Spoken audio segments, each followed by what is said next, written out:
அரசியல் களம் எப்போதும் இருமுனை போட்டியை சுற்றியே சுழன்று கொண்டிருந்த காலம் மெல்ல மறைந்து வருகிறது. 2026 சட்டமன்ற தேர்தலை முன்னிட்டு நாம் தமிழர் கட்சியின் தலைமை ஒருங்கிணைப்பாளர் சீமான் வெளியிட்டுள்ள தேர்தல் அறிக்கை மற்ற கட்சிகளை திரும்பி பார்க்க வைத்துள்ளது.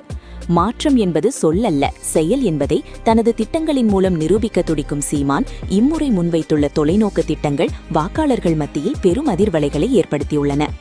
தமிழகத்தின் சரிபாதி வாக்காளர்களாக இருக்கும் இளைஞர்களை குறிவைத்து சீமான் வீசியுள்ள வலை மிக வலிமையானது. ஐடி வேலைகளுக்கு பின்னால் ஓடும் இளைஞர்களை மண்ணை நேசிக்க வைக்கும் வகையில் விவசாயத்தை அரசு பணியாக்கி அவர்களுக்கு மாத ஊதியம் வழங்கப்படும் என்ற அறிவிப்பு கிராமப்புற மற்றும் படித்த இளைஞர்களை வெகுவாக ஈர்த்துள்ளது. தரமான கல்வி மற்றும் உள்ளூர் வளங்களை சார்ந்த தொழிற்சாலைகள் மூலம் வேலைவாய்ப்பு என்கிற சீமானின் முழக்கம் வேலையில்லா திண்டாட்டத்தில் தவிக்கும் இளைஞர்களுக்கு ஒரு நம்பிக்கை கீற்றாக தெரிகிறது. சமூக வலைதளங்களில் மட்டும் சீமானுக்கு ஆதரவு இருப்பதாக சொல்லப்பட்ட பிம்பத்தை பெண்களின் ஆதரவு தற்போது உடைத்து வருகிறது. பேச்சோடு நிறுத்தாமல் தேர்தல் வேட்பாளர் தேர்விலேயே 50% பெண்களுக்கு வாய்ப்பளிக்கும் சீமானின் துணிச்சல் படித்த பெண்கள் மற்றும் குடும்ப தலைவிகள் மத்தியில் அவருக்கு ஒரு தனி மரியாதையை ஏற்படுத்தியுள்ளது. மதுவற்ற தமிழகம் என்கிற ஒற்றை இலக்கு மதுவினால் சீரழியும் குடும்பங்களில் உள்ள பெண்களின் வாக்குகளை நாம் தமிழர் கட்சிக்கு மடை மாற்றிக் கொண்டிருக்கிறது.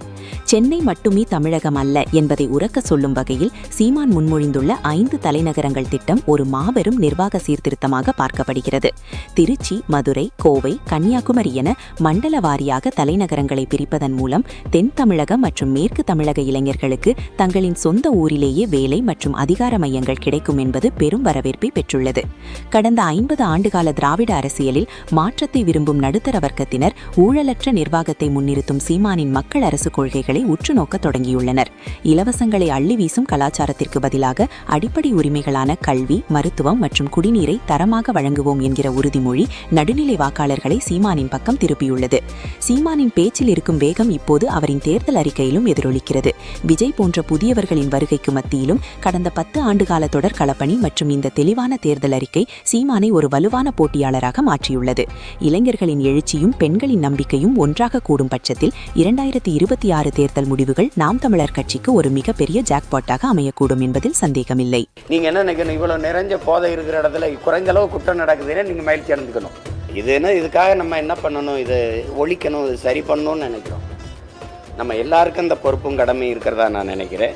தானாக வழியை இந்த ஆட்சி தொடரணும்னு நீங்களா இது தொடரட்டும், இது நடரட்டும் சொல்றீங்களே வெளிய மக்கள் மனதார நினைக்கட்டும், இந்த ஆட்சி நீட்டிக்கணும், இந்த ஆட்சி தொடரணும், நல்லபடியா ஆட்சி செய்யறாங்க அப்படின்னு நினைச்சா அவங்களே செய்வாங்க. நீங்களா விளம்பரப்படுத்திக்கிறீங்க, உளவியெல்லாம் தயாரிக்கிறீங்க. ஆங்கிலத்தில் மைண்ட் செட்னு சொல்லுவோம்ல, அப்படி ஸ்டாலின் ஆட்சி தொடரட்டும், தமிழ்நாடு வெல்லட்டும், இப்படி சொல்லிகிட்டே இருக்கிறீங்க.